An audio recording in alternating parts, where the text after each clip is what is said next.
जय हिंद दोस्तों। आज की क्लास में हम सॉल्व करने वाले हैं कक्षा 10वीं का गणित और प्रश्नावली 5.3 और सवाल नंबर 18 को। तो सवाल नंबर 18 को हम पढ़ते हैं और आप लोग स्क्रीन पर भी देख सकते हैं। तो सवाल नंबर 18 में क्या लिखा हुआ है कि केंद्र ए से प्रारंभ करते हुए बारी बारी से केंद्रों ए और बी को लेते हुए त्रिज्याओं 0.5 centimetre, 1.0 centimetre, 1.5 centimetre, 2.0 centimetre dot dot वाले उत्तरोत्तर अर्धवृत्तों को खींचकर एक सर्पिल बनाया गया है, जैसा कि आकृति 5.4 में दर्शाया गया है।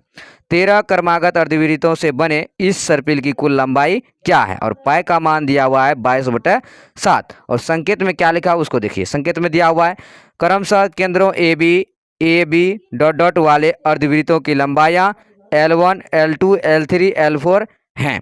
अब हमें सॉल्व करना है। इसमें क्या करा है कि सॉल्व क्या करना है, 13 क्रमागत अर्धवृत्तों से बने इस सर्पिल की कुल लंबाई क्या है ये हमें ज्ञात करना है।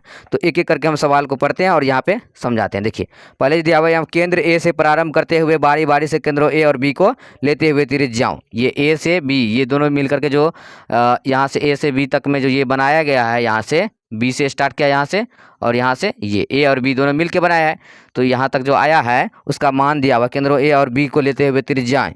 देखिए त्रिज्याओं का मान दिया हुआ 0.5 सेंटीमीटर, 1.0 सेंटीमीटर, 1.5 सेंटीमीटर, 2.0 सेंटीमीटर। इसको हम लिख लेते हैं पहले। ठीक है, पहले क्या दिया हुआ है 0.5 सेंटीमीटर, तो हम यहाँ पे लिख लेंगे 0.5 सेंटीमीटर।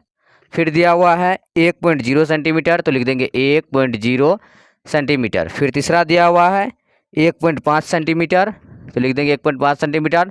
और चौथा दिया हुआ है 2.0 सेंटीमीटर, 2.0 सेंटीमीटर डॉट डॉट करके दिया हुआ है। इस तरह से ये त्रिज्या दिया हुआ है। अब कह रहा है उत्तरोत्तर अर्धवृत्तों को खींचकर एक सर्पिल बनाया गया है, ये सर्पिल बनाया गया है। और जैसा कि आकृति 5.4 मतलब यही है, आकृति 5.4 किताब में दिया हुआ है। तो कह रहा है 5.4 बनाया गया है और दर्शाया गया है 13 क्रमागत अर्धवृत्तों से बने इस सर्पिल की कुल लंबाई क्या है। 13 क्रमागत से बने मतलब इसमें जो कुल संख्या दिया हुआ कितना दिया हुआ है 13। तो जब भी हमें संख्याओं का मान पता रहता है कि इसमें इतना संख्या है तो उसे हम क्या लिखते हैं, n लिखते हैं। तो चलिए हम यहाँ पे लिखते हैं n, यानी n का मान हमारे पास कितना है 13 है। अब देखिए अब कह रहा है यहाँ पे पाई का मान 13 क्रमागत अर्धवृत्तों से बने इस सर्पिल की कुल लंबाई क्या है, इसकी लंबाई ज्ञात करना है 13 से जो बना हुआ है। तो कह रहा है पाई का मान दिया हुआ है 22/7, क्या हमें 22/7 कह रहा है। पाई को हम मान लेते हैं 22/7, ये मान लीजिए। अब इसमें संकेत मुझे दिया हुआ है क्रमशः केंद्रों ए बी और ए बी डॉट डॉट वाले अर्धवृत्तों की लंबाइयाँ L1, L2, L3, L4 है। क्या क्या है L1, L2, L3, L4। ये जो हमारे पास मान दिया हुआ है इसमें कह रहा है ये है L1, L2, L3 और L4 है।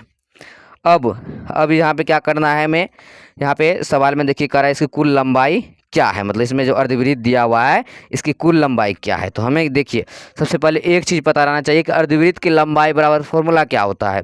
तो वो हम लिखते हैं, देखिए अर्धवृत्त की लंबाई बराबर फॉर्मूला लिखते हैं। तो यहाँ पे हम लिख देंगे अर्धवृत्त की लंबाई, अर्धवृत्त की लंबाई बराबर फॉर्मूला होता है पाई आर होता है। अब चलिए सवाल को सॉल्व करते हैं। देखिए इसमें ये दिया हुआ है पहला ये, इसकी हमें लंबाई ज्ञात करना है L1 जो दिया हुआ है। तो हम क्या करेंगे अर्धवृत्त की जगह पर लिखेंगे L1 की लंबाई। और ये जो दिया हुआ ये हमारे पास क्या दिया हुआ है, ये त्रिज्या दिया हुआ है। इसमें क्या करता है ए और बी से जो बना हुआ है इसमें जो त्रिज्या है वो ये है। तो ये त्रिज्या है और त्रिज्या को हम किससे प्रेजेंट करते हैं तो r से। तो ये जो r है इसमें हम क्या करेंगे 0.5 को 1.0 सभी को रखेंगे। तो चलिए पाई है तो हम पाई को पाई लिख देते हैं यहाँ पे। और r का रहा है तो r का मान पहला चलिए यहाँ पे 0.5 है तो लिख देंगे 0.5। और जब 0.5 और पाई को गुना करेंगे तो यही आ जाएगा 0.5 पाई आ जाएगा, 0.5 पाई आ गया। अब चलिए पहला निकाल लिए L1, अब L2 तो लिखेंगे L2 की लंबाई बराबर पाई है तो पाई लिख दिए और दूसरा कितना है 1.0।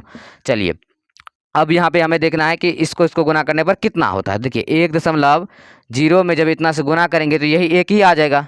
मतलब कि जिसे 1.0 है, दशमलव के बाद 0 को हटा दीजिए, कितना बच गया 1, और 1 को जब पाई से गुना करेंगे तो कितना आ जाएगा पाई आ जाएगा, क्योंकि 1 से हम किसी भी संख्या में गुना करते हैं तो उतना ही संख्या है। जैसे 1 में 5 से गुना करेंगे तो कितना आ जाएगा 5, 1 में 8 से गुना करेंगे तो 8।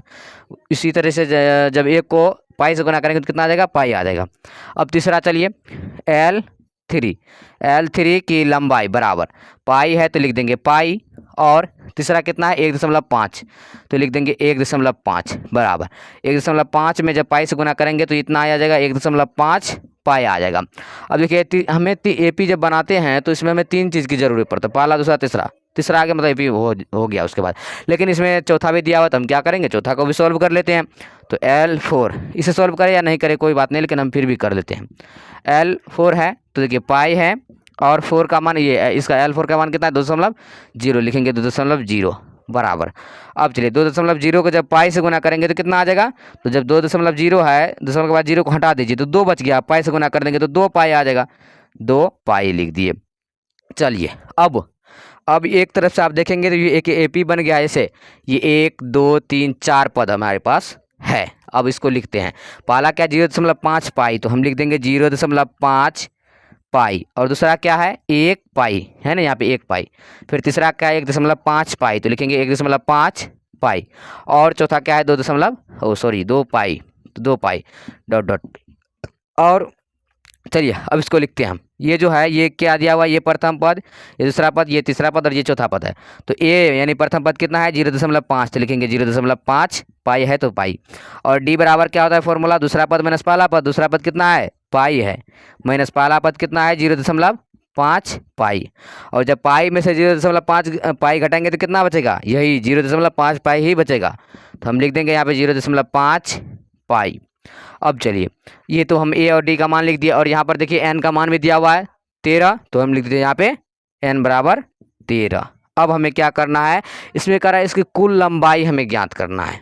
तो जब भी दिया हुआ था कि इस सभी का योग हमें ज्ञात करना है, या फिर इस सभी का जितना भी है मतलब कुल जो आ जाता है उसमें, तो उसे हम मतलब कैसे सॉल्व करते हैं, तो उसमें एस एन का फॉर्मूला लगाते हैं। तो इसमें भी क्या करेंगे एस एन का फॉर्मूला लगाएंगे।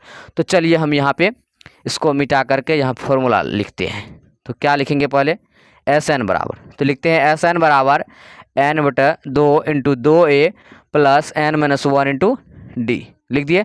अब चलिए एन का मान कितना है, तो एन का मान 13 है तो लिख देंगे 13 बटा 2 इंटू 2, और ए का मान कितना है, तो ए का मान यहाँ पे देख सकते हैं 0.5 पाई है तो लिखेंगे 0.5 पाई, प्लस एन है तो एन का मान 13 माइनस 1 इंटू डी का मान कितना है, तो डी का मान यहाँ पर देख सकते हैं 0.5 पाई है, लिखेंगे 0.5 पाई।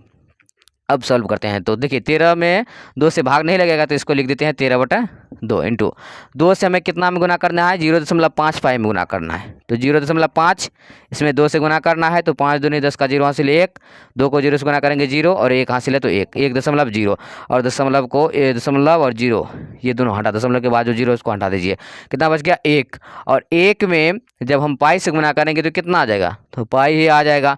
तो यहाँ पे फाइनली क्या आ चुका है पाई, तो पाई प्लस, अब 13 में से एक जगह कितना बचेगा 12 और गुना 0.5 पाई। अब चलिए अब हम क्या करते हैं, यहाँ पर लिखते हैं 13 बटा 2 इंटू पाई प्लस, अब इन दोनों को भी गुना कर लेते हैं 12 गुना 0.5 तो लिखेंगे 0.5 12, 5 दूनी 10 का 0 हासिल 1, 2 को 0 से गुना करेंगे 0 और 1 हासिल था, उसके बाद 5 कम 5, 1 0 को 1 से गुना करेंगे तो 0, तो 0 5 1 6 0 0.0 और सॉरी 6.0 आया। तो देखिए इस 0 को हटा दीजिए, क्योंकि 0 6 लिखेंगे तब पर भी 6 उसको लिखा जाएगा, और 0 10 लिखेंगे तो 10 ही लिखा जाएगा, तो इसको हटा दीजिए, कितना आ गया 6.0 और दशमलव के बाद 0 को हटा दीजिए, कितना बच गया 6, और पाई है तो पाई, यानी इन दोनों गुना करने पर कितना आया 6 पाई आया, तो हम यहाँ पे लिखेंगे 6 पाई। अब चलिए अब इससे आगे चलते हैं, तो इसमें अब है 13 बटा 2 गुना 6 पाई है 1 पाई यहाँ पे है, तो 6 1 7 पाई हो जाएगा, तो लिख देंगे 7 पाई। अब ये सब कट नहीं रहा है, हम क्या करते हैं 13 बटा 2 लिख देते हैं, 13 बटा 2 गुना 7, और पाई है नहीं यहाँ पे, तो पाई का मान तो हमें पहले से दिया हुआ है, कितना दिया हुआ है 22 बटा 7, तो लिख देंगे 22 बटा 7। अब इसमें जो कटेगा उसको काट देते हैं, तो 2 से काट देते हैं 11 दूनी 22, और 7 से 7 को काट देते हैं 1, तो आ जाएगा 13 और 11, तो 13 11 गुना कर लेते हैं, 3 एकम 3 एकम 1 3 एकम 3 एकम 1 3 3 1 4 1 143, यही आ जाएगा आंसर, 143 सेंटीमीटर आ जाएगा। तो हम क्या किए, प्रश्नावली 5.3 का सवाल नंबर 18 को बहुत अच्छी तरीके से सॉल्व कर लिए। और अब अगले दिन अगले क्लास के साथ मिलेंगे, तब तक के लिए जय हिंद, वंदे मातरम।